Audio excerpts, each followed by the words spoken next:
Yom Tif like Purim. So today we're learning the Rambam for Friday the 16th of Shvat, the 29th of January, and that is chapter 2 of the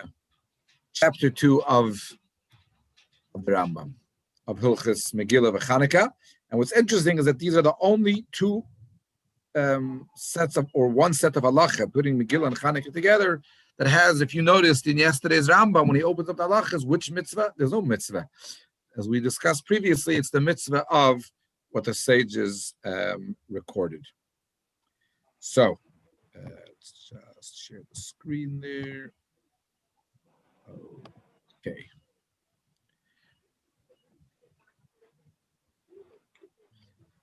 Perek Beis. When a person reads the Megillah in improper sequence, he doesn't fulfill his obligation.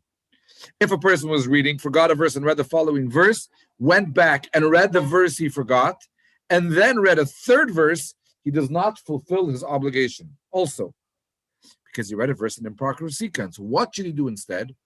He should begin from the second verse, the verse he forgot, and continue to read the Megillah in its proper order. In other words, it has to be done in the proper order. There's a very famous teaching from the Maggid of Mizrich, who said, "Hakaydes ha-Megillah lemafreya." Anybody familiar with the word lemafreya in Hebrew? It's a not uncommon word, which means in hindsight. Okay, and the Maggid said that if a person reads the Megillah lemafreya, in other words, looking back as a piece of history of something that happened 2,300 years ago 2,500 years ago in the Iranian exile, then he wasn't yet to the Megillah. You have to be reading the Megillah as it's being experienced today. Beis. Should one encounter a congregation that already read half of the Megillah, so you walk into shul late, it happens. One shouldn't say, I will read the latter half together with this congregation and then go back and read the first half. No, for this is reading in improper sequence. Instead, one should read the entire Megillah from beginning to end in order. When a person reads a portion and pauses, and then goes back and continues reading, since he read in order, he fulfilled the obligation, even though the entire Megillah could have been read while he paused. And what we're going to see here is that when it comes to reading of the Torah, Megillah is a remarkably unique category of its own. In some areas of reading the Megillah, we're particularly lenient. And the different commentaries explain that it's because the Megillah is so cherished and so beloved that we make certain allowances for it. And in other ways, our reverence for it is greater than any other part of Torah at all. And you see sort of the contrasting theme going throughout the chapter. Gimel, Hakaydes Megillah. What if you read it by heart? You haven't fulfilled the obligation. A person who speaks a language other than Hebrew. Okay, I only speak English. Here the Megillah read in Hebrew, written in Hebrew, the Holy Script. He fulfills the obligation, although he doesn't understand one word of what's being read. Similarly, if the Megillah was, okay, before we get to Greek, just point out, the Maggid Mishnah does prove from elsewhere in the Rambam's writings that this means that he still needs to know what's going on. In other words, if I walk into shul, I don't know what a shul is, I don't know what about anything. I hear people reading. No, that's not enough. You need to know the general gist of the story and of what's being celebrated. Similarly, if Megillah was written in Greek, a person who hears it, even one who speaks Hebrew, fulfills his obligation, although he doesn't understand what's being read. And that is because Greek had a very unique status when it came to the writing of Torah. Even Aramaic, however, which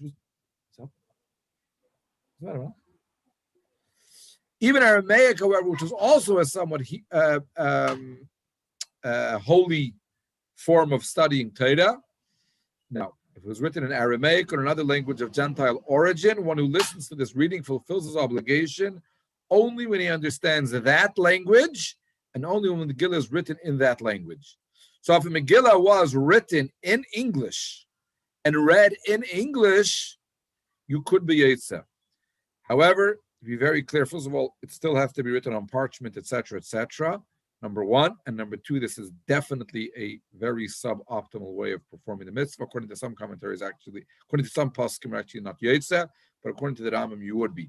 In contrast, if the Megillah was written in Hebrew and when read in Aramaic, for a person who understood that tongue, what does not fulfill one's obligation for one is reading by heart. And since the reading cannot fill his obligation, the person hearing it read by him also cannot. So the bracha that we make is Al Mikra Megillah, for the reading of the Megillah. Whereas by shofar, for example, it's not for the blowing of the shofar, it is lishmoa, to hear the shofar. So it's different. Hey, Hakaydas Megillah b'lo chavana leyatza. A person who read it without intent didn't fulfill the obligation. Now, how can you read a Megillah without intent?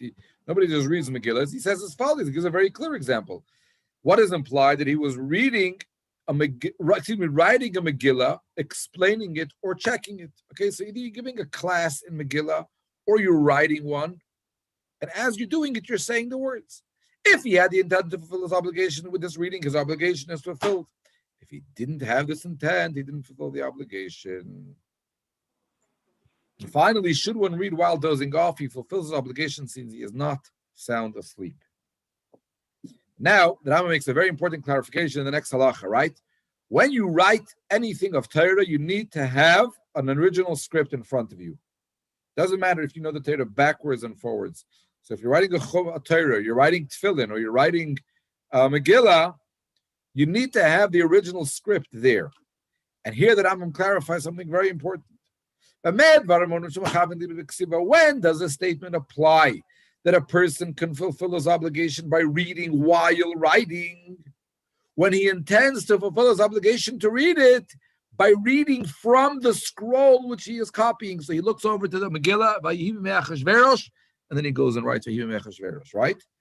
If, however, he intends to fulfill his obligation by reading the scroll that he is writing at present, so he looks, he sees the words, then he starts writing, and as he's writing, he says it. He's not yet, so why not? Doesn't fulfill his obligation. For one can fulfill one's obligation only by reading from a scroll that was completely written at the time of the reading. So you need to be reading from the original completed scroll. One who erred while reading the Megillah and reads in an inexact manner fulfills his obligation for and not required to read in a precise manner. Okay, so if you make a mistake, now here again, the commentaries debate this fiercely, and many of them strongly disagree. And the Magid Mishnah says that even what the Rambam is referring to here is not when there's a drastic change in the meaning of the word, it's if there's a slight change or a slight mispronunciation.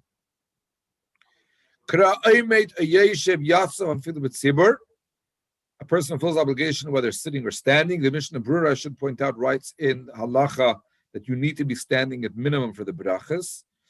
Nevertheless, at the outset of respect for the congregation, one should not read for the congregation while sitting, so the one who's reading for a community should stand. Here is another beautiful halacha different to most other mitzvahs. If 2 and even if 10 people read the Megillah in unison, both the readers and those who listen to the readers fulfill their obligation. Why shouldn't you be able to? Because you're not going to be able to hear from one person, right? You're not hearing, you're hearing a mixture. So it may not be a clear reading. And again, the Mishnah Melech writes that because we cherish the mitzvah of Megillah so much, even though this wouldn't be permitted for Torah reading, it's permitted for Megillah. And here, the Beis Binyamin says about this next halacha that an adult and a child can read the Megillah together, even for the community. Now, we know always, right, you can never be Yotze mitzvah from someone who's not mechoyev in it. You can't fulfill a mitzvah by listening to someone who's not obligated to follow, right? And nevertheless, we say it's allowed. In Kairin Betzibur, one shouldn't read the Megillah.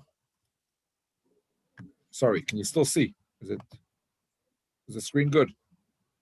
Yeah.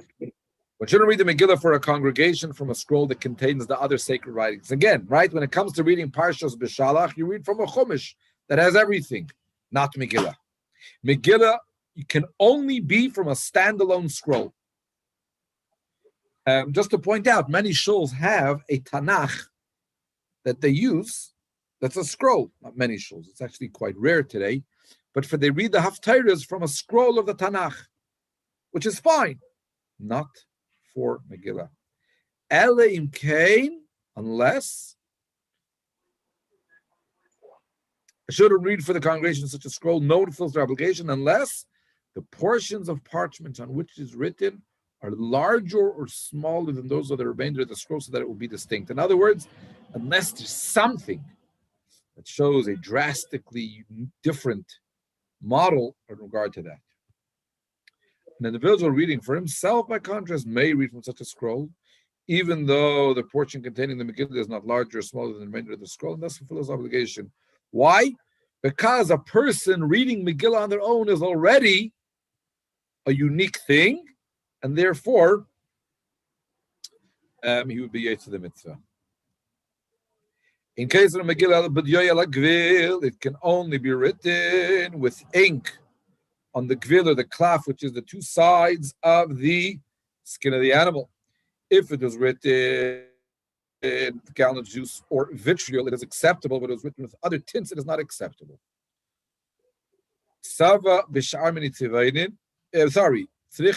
It must be written on ruled parchment like a Torah scroll. If you remember, in the laws of Sefer Torah, you need to put traced lines indented into the parchment. If it was written on paper or on an animal hide that was not processed, or if it was written by a Gentile or by a non-believer, it is not acceptable. So it can't be printed, it can't be copied, it needs to be written by a God-fearing Jew on parchment. Yud. The following rules apply when the letters of a Megillah are rubbed out or torn. If a trace of the letters is discernible, the scroll is acceptable, even if most of the letters have been rubbed out. Okay. If no trace of the letters is discernible, the scroll is acceptable if the majority of his letters are intact. If not, again, it is not acceptable.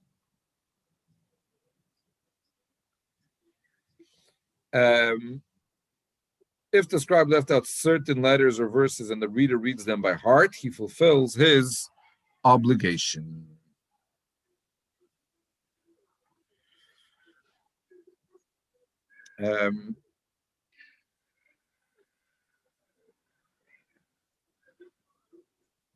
Okay.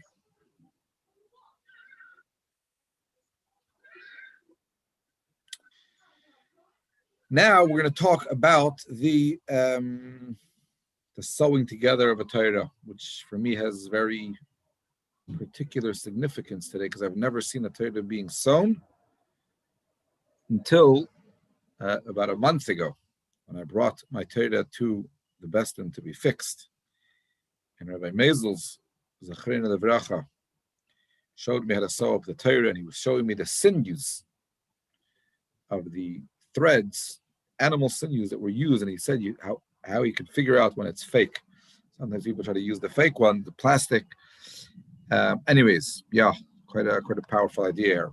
Megillah must be sewn together. In other words, all the parchment on which it is written must be joined as a single scroll. It should be sewn only with animal sinews, as a Torah scroll is. If it is sewn with other threads, it is unacceptable. It is not necessary, however, to sew the entire length of the parchment with animal sinews, as a Torah scroll is sewn. As long as one sews 3 stitches at one end of the parchment and 3 stitches in the middle, 3 stitches at the other end, it is acceptable.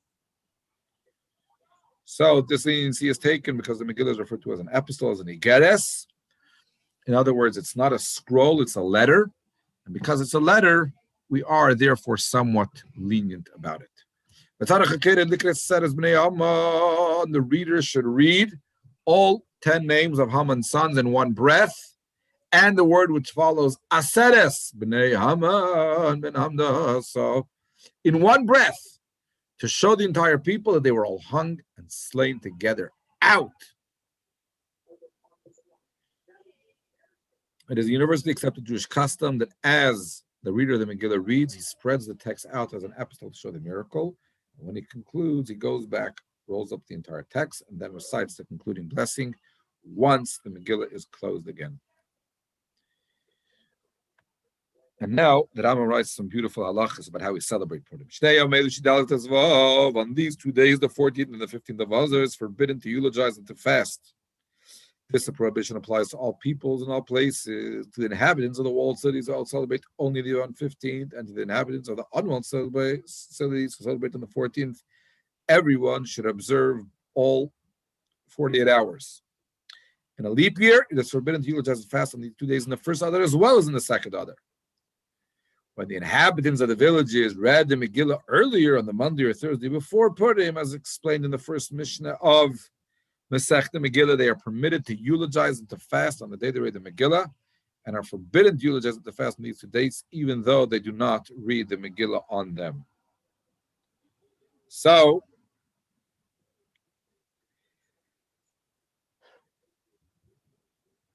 what I was basically saying with that is by reading the Megillah earlier, all that they've done is they've made use of this leniency to read the Megillah, but it does not move the holiday of Purim for them.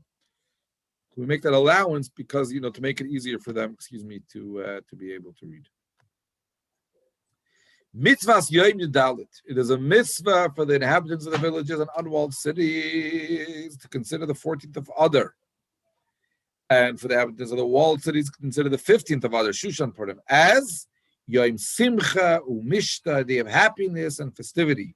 Mishlayach Manes, when portions of food are sent to one's friends, Matanas Lev Yoinim, and gifts are given to the poor. Umutter Ba'asiyas Malachi, you're allowed to do work on these days, so you can drive, you can do things, etc. It is not, however, proper to do so. You should try to avoid doing any work on Purim, and our sages declare whoever works on Purim will never see a sign of blessing. Should the inhabitants of the villages read the Megillah earlier on a Monday or a Thursday and give monetary gifts to the poor on the day on which they read, they fulfill their obligations. It's fine. The rejoicing and festivities of the Purim holiday, by contrast, should be held only on the day of the 14th. If they are held earlier, the participants do not fulfill their obligation. A person who conducts the Purim feast at night also does not fulfill his obligation, so it has to be done on the day. So the parties on the first night of Purim do not fulfill the mitzvah.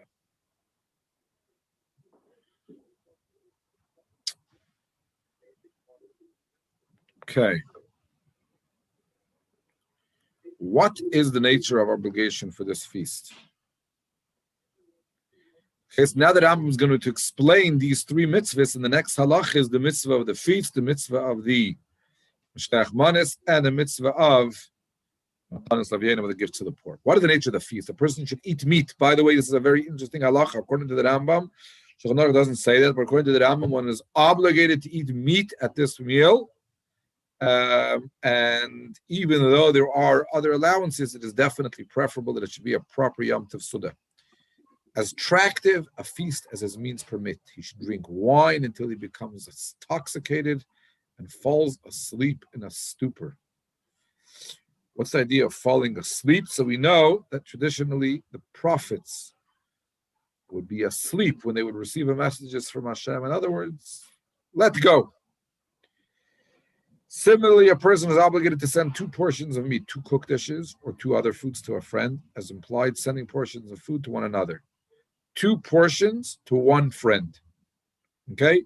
So the minimum of Mishlach Manot is to send 2 prepared foods to 1 person. Whoever sends portions to many friends is praiseworthy. If one doesn't have the means to send presents of food to a friend, one should exchange one's meal with him, each one sending each other what the other prepared for the Purim feast, and in this way fulfill the mitzvah of sending presents of food to one's friends. In other words, if all I have is my meal, that's all I can afford to buy for Purim, and all my neighbor has is his meal, how do we fulfill the mitzvah of Shalach Manis? We trade meals. The next halacha, the Rambam puts a little bit of a span in the works in next 2 halachas, halacha Yud Zayin. Everybody makes a big deal about Shalach Manas on Purim, but right, you do that as well. one is obligated to distribute charity to the poor on the day of Purim, at the very least, to give each of two poor people, one present, whether it's money or food or other foods, as implied gifts to the poor. In other words, two gifts to two poor people. We should not be discriminating in selecting the recipients of these Purim gifts. Instead, one should give to whomever stretches out his hand. Money given to be distributed on Purim should not be used for other charitable purposes. In other words, it should be given out on Purim directly into the pocket of poor people. And here the Rambam writes that yes, we make all of these fancy shalach manis packages, but that's because we live in a messed up world. Mutav la'adam, because it is preferable for a person to be more liberal with his donations to the poor, than to be lavish in his preparation of the Purim feast and sending portions to his friends. For there is no greater and more splendid happiness than to gladden the hearts of the poor, Yesemim, Almanis, Vegedim, the orphans, the widows, and the converts. One who brings happiness to the hearts of these unfortunate individuals resembles the divine presence, which Isaiah describes as having the tendency to revive the spirit of the lowly and to revive those with broken hearts. That is the greatest mitzvah of Purim. All the books of the prophets and all the holy writings will be nullified in the Messianic era, with the exception of the book of Esther. It will continue to exist, as will the 5 books of the Torah and the halachas of the oral law, which will never be nullified. Although all memories of the difficulties endured by a people will be nullified, as Isaiah states, for the formal difficulties will be forgotten, and for they will be hidden from my eyes, the days of the celebration of the days of Purim will not be nullified, for it says, these days of Purim will not pass from among the Jews, nor will the remembrance cease from their seed. So, why is Purim different? Why is the Megillah different? Because Purim takes the absolute darkness, doesn't even have the name of Hashem, and it transforms all of it and elevates all of it. And that radical transformation from absolute darkness to absolute light is what the era of Mashiach will be in Yemei Mashiach, and therefore it will be with us forever. Any questions?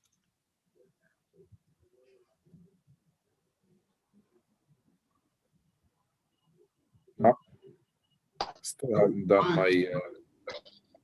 A question.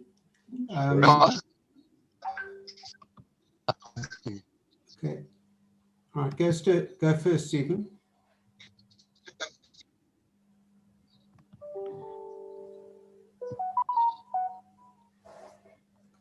Go. Kent. Yeah, thanks, Rabbi. It's interesting that the scroll doesn't have to be perfect, the one you read from. In fact, I've seen Purim scrolls where there actually are mistakes in the text, and in pencil next to it is shown what the correct word should be. And yet that's still kosher. Yeah, we have such a different extreme situation with the Torah scroll itself. Why is there such almost leniency with the Megillah scroll? So, one interesting thing about the Torah scroll is that at the end of the day, it doesn't have Hashem's name in it. Okay. Sorry. It doesn't have Hashem's name, and therefore, the kedusha is somewhat less in a certain sense. And yet, on the other hand, you see what the Rambam writes there at the end, how it's the holiest of all the scrolls. It's the only one that will continue even after Mashiach comes. Thanks. Pleasure. Stephen, do you have a question? Or David? Yes. Why at the end of days when Mashiach comes, everything, the Torah and the Megillah, etc., will remain, but the writings of the prophets will be destroyed? Why is that? So ultimately what it boils down to, it's a very interesting halacha, and it is somewhat of a break, if you could call it that, from the normal context of how the Rambam is describing these things. But essentially, what's different about it is also that it's not a mitzvah. In other words,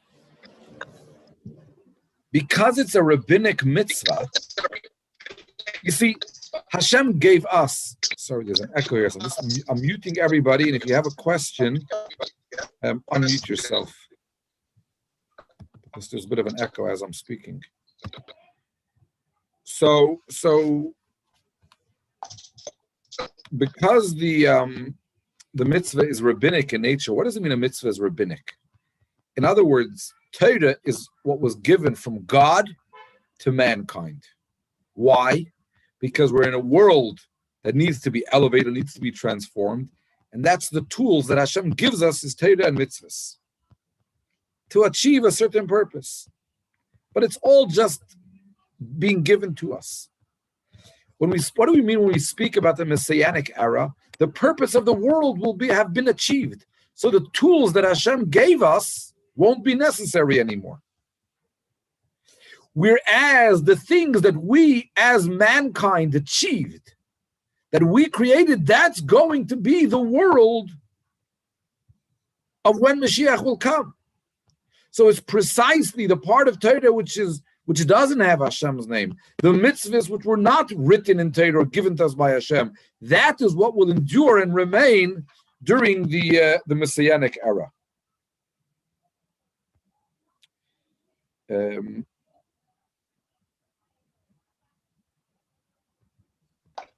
So Yeah. the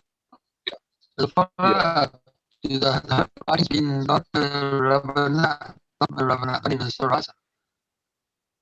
What's that? That was the holy writings, when it speaks about the holy writings.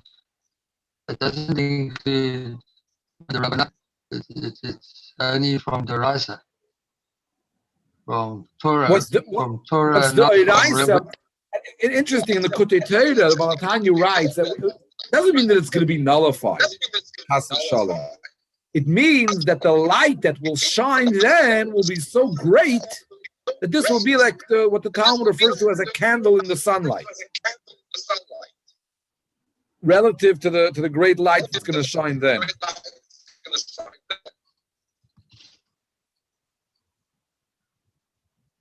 Okay. Is that yeah. Any other questions? Thanks, Rabbi. Shabbat shalom to Stephen, everyone. your mic is really. Maybe type your question, Stephen, in the chat. Your sound isn't coming through properly. Did somebody else want to ask another question? Shabbat Shalom. Shabbat Shalom. Thank you, Rabbi. Thank you, All the Rabbi. best. Everyone. Bye-bye, everybody. Thank Great you. stuff. Good Shabbos, everyone. Sunday is a big day. It's the Siyum on Sefer Zmanim. Oh, please God, it'll go well. Okay. All the best. Shabbat Shalom. Thank you. Good Shabbos, Rabbi, and thank you. What is the purpose of drinking into a stupor? Good question. It's to suspend the sense of control that we have and to surrender to the will of Hashem. That's really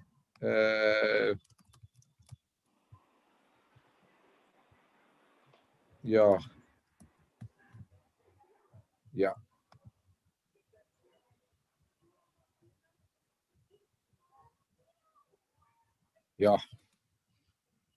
So why not for other occasions? Why specifically for Purim?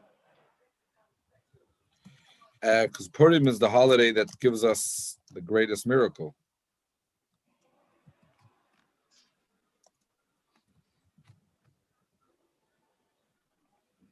Okay. Yeah. Okay. Okay. Thank you. Thank you, Rabbi. All the best. And to you. Great. Good weekend and